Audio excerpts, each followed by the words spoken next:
नमस्कार, मैं हूं आकांक्षा गुप्ता और आप देख रहे हैं प्रदेश बुलेटिन, जिसमें हम आपको बताएंगे हमारे प्रदेश की तमाम बड़ी खबरें। तो चलिए रुख करते हैं आज की खबरों की ओर।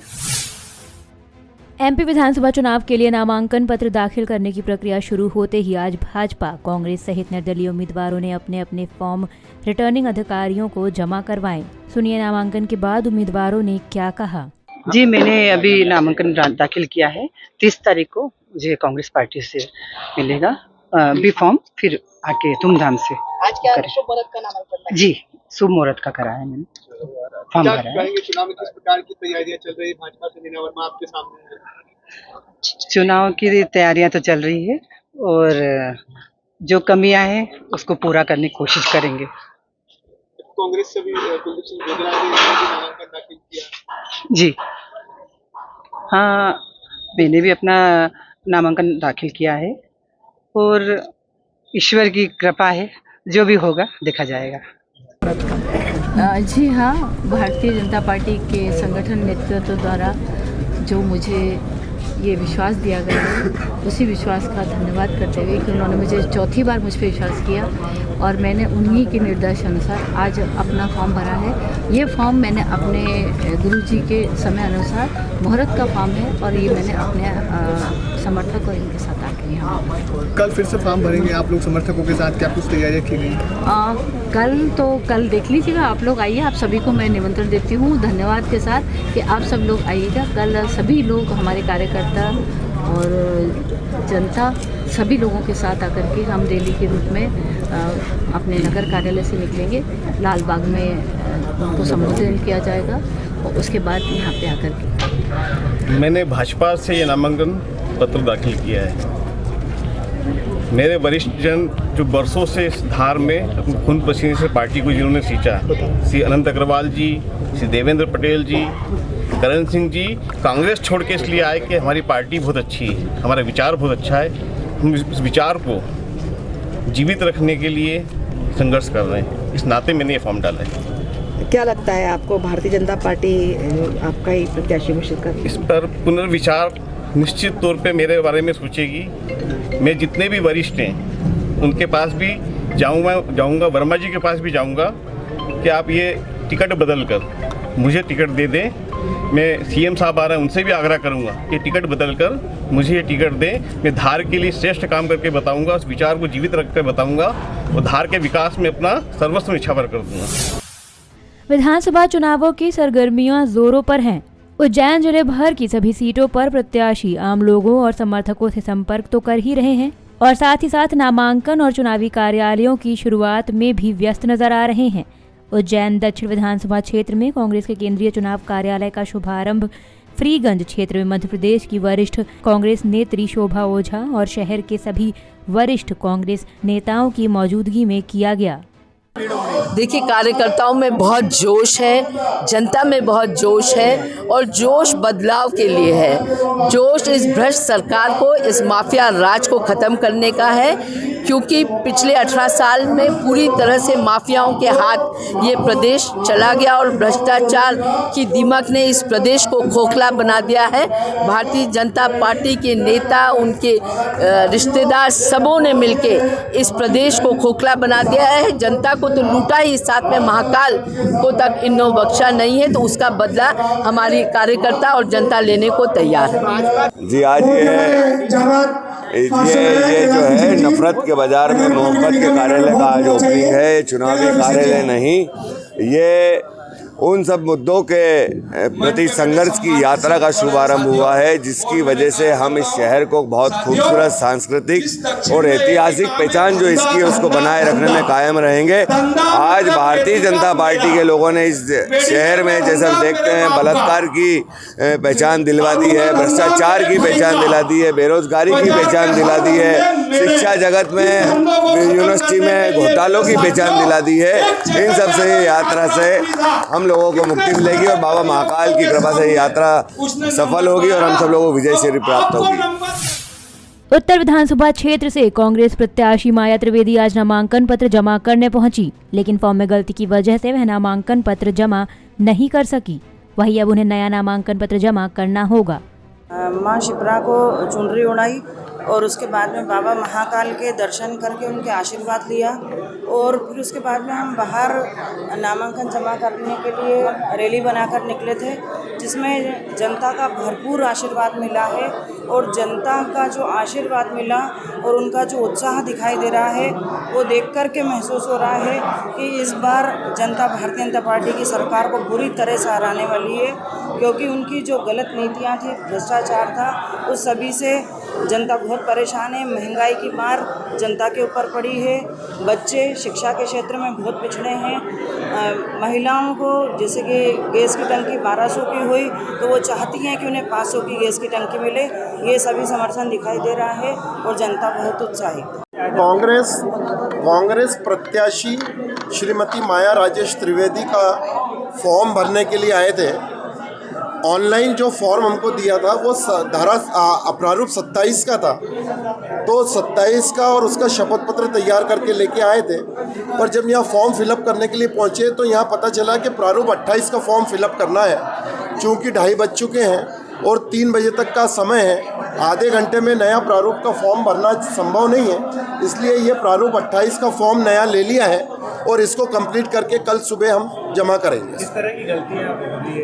ये ऑनलाइन त्रुटि होना आजकल स्वाभाविक है, पर इसके अंदर किसी भी त्रुटि के कारण से फॉर्म रिजेक्ट हो जाए ऐसी परिस्थितियां निर्मित नहीं होने देना है, इसलिए समय इसका बढ़ा रहे हैं। प्रचारक तो हम अपने छोटे से छोटे कार्यकर्ता को मानते हैं जो घर घर जाता है और वोट मांगता है, कांग्रेस की रीति नीति और विजन को लोगों के बीच में ले जाता है।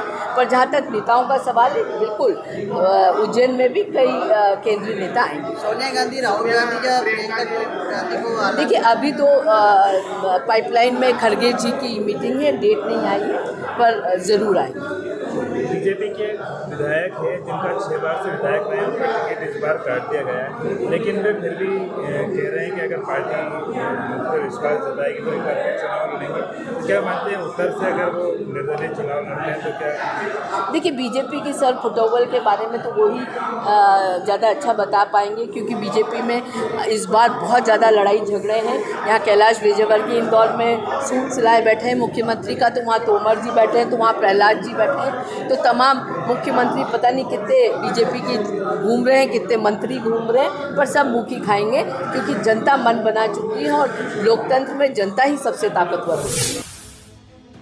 पेटलावद में वाल सिंह मेड़ा गुरुवार को बड़ी संख्या में समर्थकों के साथ नामांकन पत्र दाखिल करने पहुंचे। जय जय कमलनाथ के नारे और ढोल धमाका के साथ उन्होंने नामांकन पत्र दाखिल किया।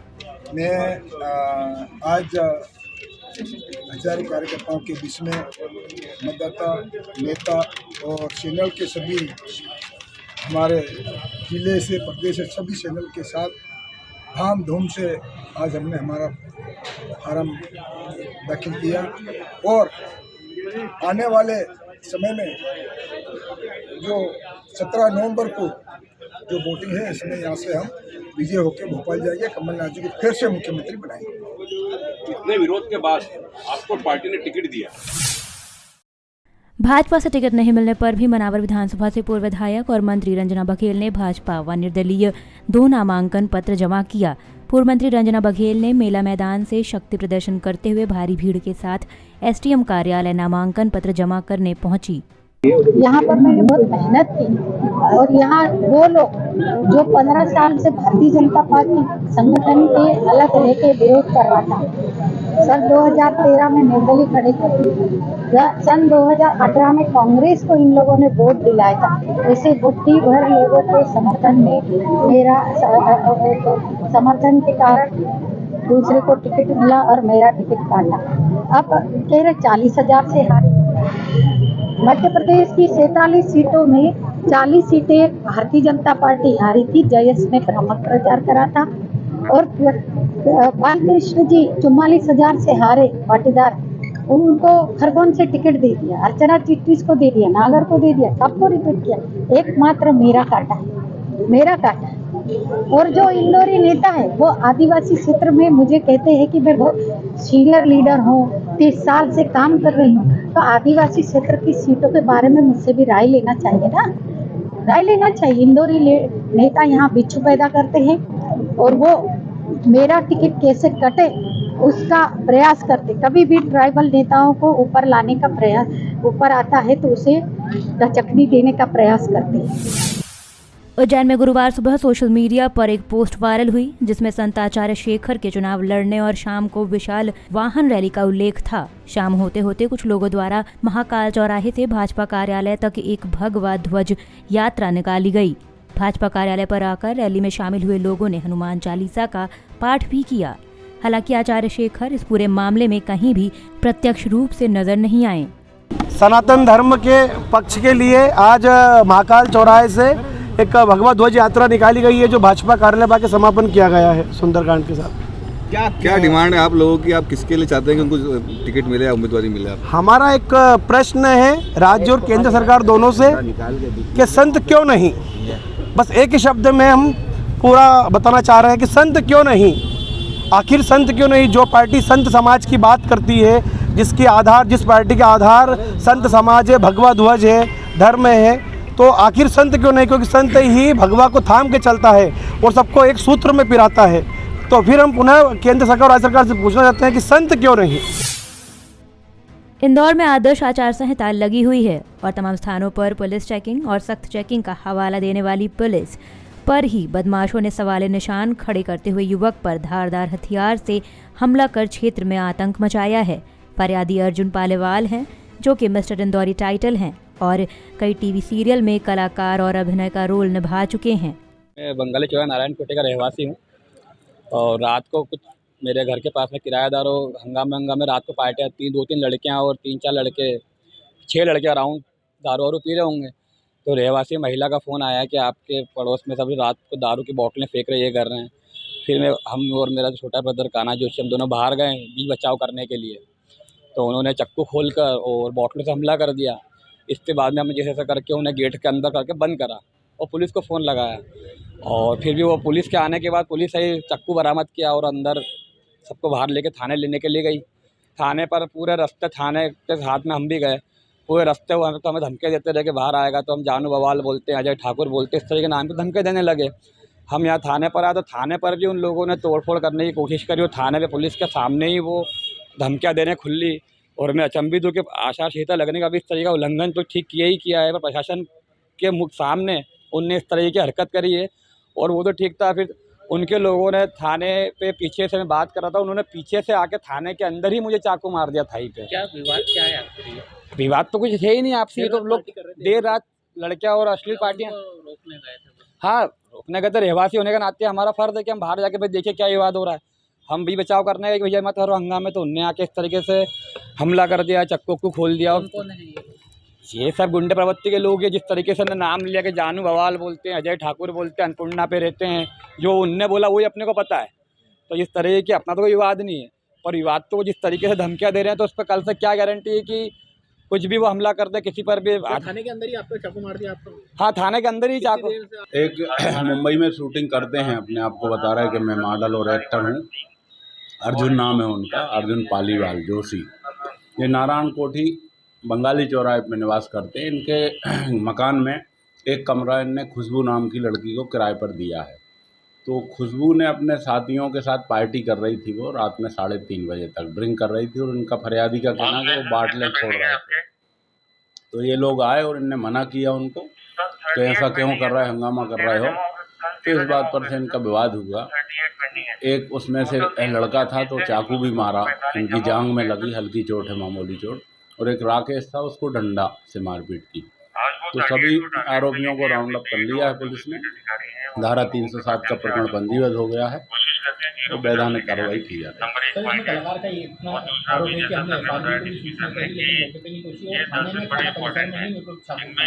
सब इंस्पेक्टर महिला निधि मित्तल करके गश्त में थी तो रात में वो पहुंच गई थी 4 बजे और सभी आरोपियों को राउंड अप करके भी थाने में लाई है।